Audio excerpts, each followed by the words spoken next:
When playing footy over here, the first thing you get asked is this rugby? So immediately, even friends that I've known here for 5, 10 years almost now still refer to it as rugby. Like, it just doesn't click. And then eventually they are able to sort of interpret as this like weird combination between rugby and soccer and a whole bunch of other sports, sort of all jammed in one. But there's a little bit of shock, right? With American football, very padded and helmets and things like that. And, obviously, footy's no pads or anything like that. So I think there's a component of shock and confusion. Mind you, still with players that have played the sport for 3 or 4 years, I'm convinced they still don't know half the rules. Oh, it's the greatest game in the world. It's so fun. It's so dynamic. It provides, an opportunity for everybody to play. It's not, if you look at basketball and football, it has a very specific type and it's a very specific athlete to be able to play that game. Whereas footy, the ability to play with the stamina, the ability, endurance, the strength, athleticism, so it allows a lot of people to play. One of the first questions I get asked when I go back home to Australia is, what's the quality like, which is always important. But it quickly turns into a conversation that is, based on community, what a club feels like, and all those components that make, community footy back home, or what a football club feels like. Especially growing up in country Victoria, it has that same feel.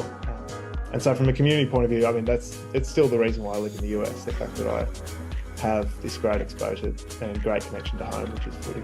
How it sort of formed in the US is, right, the Aussie expats, they're homesick. They miss that community and that aspect you have when you're at a football club and when you're part of that community and when you raise your children in the club and that sort of thing.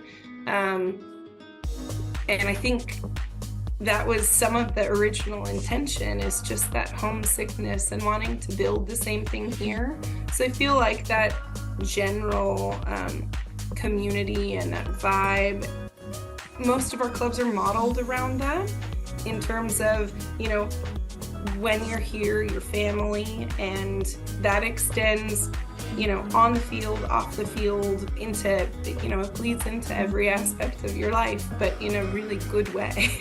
Here in the US, if you don't make it to a team after high school or make it to the professional league after, the age of 22, you're basically told to stop playing. And, for us, we've been really lucky with a bunch of guys who just wanted a competitive sport, were great athletes, at a point in their life and missed it. And just, there aren't many sports that can offer that, but AFL does. So National Championships happens every year in October, and it's sort of this culmination of all the teams coming together. And there are a handful of USAFL supported tournaments throughout the year, but it all sort of comes down to this one weekend in October. And it is just a giant footy carnival. It's a big undertaking. We're talking about 1,200 people, 1,200 players coming out to play over a weekend, over 50 games. Over 2 days. The umpires, we have USAFL umpires, but we also have people from the AFL. Razor came out, Chamberlain came out to help us out. So it's a great event. It takes a lot. It takes almost 6 to 8 months to organize it, to make sure that we have the facility, the venue, the space, everything organized for, again, 1,200, 1,300 people come out and play over a 2-day weekend. It's once a year, everybody has the dates marked on their calendar. I think people say it's the biggest footy carnival in the world. You'll have to fact check, but... So the rules in the US, or the USAFL, are on field at all times. The maximum amount of Australians you can have is 9, which is half the team. I believe those rules apply in a lot of the other sort of community leagues around the world, where there is like a cap on the number of Australians that you have. But the cool part of that is the other half of the team have to be from the home country. So in our case, half the team must be American on field. And so that's a good thing. Like, you just don't have the Aussies sort of running around playing together. It also creates this massive environment that we've got of so many players and teams.